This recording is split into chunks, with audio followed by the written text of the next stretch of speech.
ये कहानी है एक बड़े लालची जमींदार की। जब इंसान के पास ताकत और दौलत आती है तो वो समझता है कि वो सब पर हुक्मरानी कर सकता है, मगर वो भूल जाता है कि कुदरत के तराजों में हर जुल्म का हिसाब रखा जाता है। जो दूसरों का हक मारता है, कुदरत उसे ऐसा सबक देती है जो वो जिंदगी भर नहीं भूलता।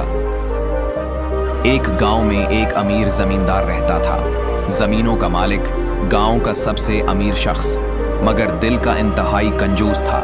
इसके खेतों में सैकड़ों किसान काम करते, दिन रात मेहनत करते, मगर उजरत के नाम पर बस चंद सके मिलते थे।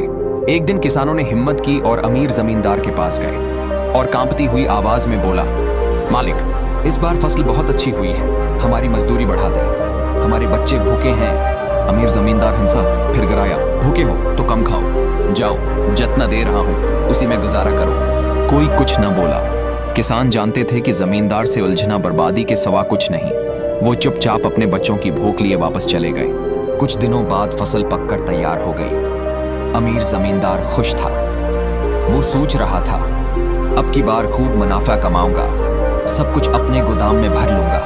मगर कुदरत को कुछ और मंजूर था। अचानक मौसम बदला, बादल गरजे, आसमान पर बजली चमकी और तेज आंधी चलने लगी। देखते ही देखते तूफानी बारिश शुरू हो गई। पानी ऐसा बरसा कि जमीनें दलदल बन गई, खड़ी फसल तबाह हो गई और जमींदार के ख्वाब पानी में बह गए। जब सुबह हुई तो किसानों ने अमीर जमींदार को खेत में बैठा रोते देखा। वो अपने हाथों से कीचड़ में लथपथ गेहूं को उठाने की कोशिश कर रहा था, मगर कुछ न बचा था।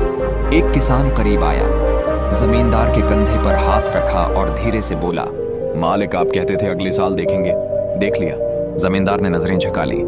आज उसे एहसास हो चुका था कि जुल्म का अंजाम हमेशा बुरा होता है। सारी कहानी का खुलासा ये है, जो दूसरों का हक मारता है, कुदरत उसे वही लौटा देती है, मगर इस वक्त जब वो सोच भी नहीं सकता।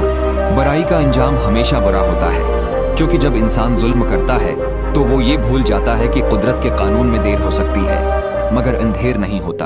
अमीर जमींदार ने सारी जिंदगी दूसरों का हक दबाया, उनकी मेहनत का सला नहीं दिया और खुद को नाकाबिल शख्स समझा। मगर जब वक्त पलटा तो वही जमीन जिस पर वो राज करता था उसके लिए बर्बादी का सबब बन गई। वही किसान जो कभी उसके रहम व करम पर थे, आज उसके जवाल के गवाह बन गए। यही जिंदगी का असूल है, बुराई का बदला हमेशा बुरा होता है, क्योंकि वक्त सबका हिसाब रखता है। अगर कहानी यहाँ तक देख लिया हो तो चैनल को सब्सक्राइब करना ना भूलें।